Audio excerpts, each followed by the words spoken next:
नमस्कार मंडळी, काळूबाईच्या नावाने चांग भलं. काल मला एक दादाने प्रश्न विचारला आहे कमेंटमध्ये की माझा मुलगा ऐकत नाही आहे म्हणून. तर मुलाचं नाव आणि मुलाचं वय जर कळालं असतं ना तर जास्त म्हणजे कळालं असतं मला पटकन. पण जाऊ दे, तरी पण मी सांगते.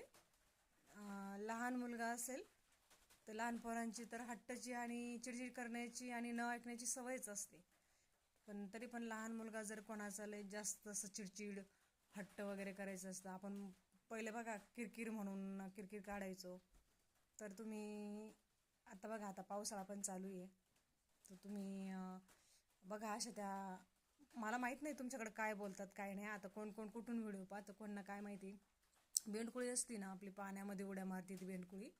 शनिवारच्या दिवशी ती 5 वेळा आपल्या 5 वर्षाच्या आतील मुलावरून उतरवायची आणि जिथं कुठं पाणी असेल ना त्या पाण्यामध्ये टाकून द्यायची उतरून. बघा काही फरक पडतो तो. आणि मुलगा जर तुमचा मोठा असेल ना दादा, तर मी एक उपाय सांगते, तो करा.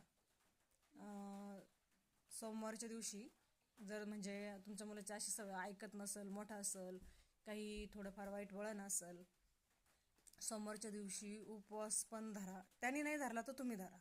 तो नाही गेला मंदिरामध्ये ना महादेवाच्या, तर नाही तुम्ही जायचं, सकाळी जायचं देवाला. दही दुधाने आंघोळ घालायची, पाण्याने घालायची, गंगाजल असेल तुमच्या घरात तर गंगाजलने आंघोळ घालायची आणि 3 कापराच्या वड्या जाळायच्या आणि 3 काहीतरी प्रसाद. तुम्ही घरातली साखर जरी घेऊन गेले, खडे साखर जरी घेऊन गेले तरी चालेल, ते ठेवा. आणि तेवढी पूजा करताना की तुमच्या पोराचं नाव सांगायचं देवाला. बघ म्हणायचं, तुमच्या काय असतं ना त्या पोराबद्दल काय समस्या त्या सांगायच्या. असं 5 सोमवार करायचं. बघा नक्कीच फरक पडेल. करून तर बघा. जय काळूबाई. काळूबाईच्या नावाने चांग भलं.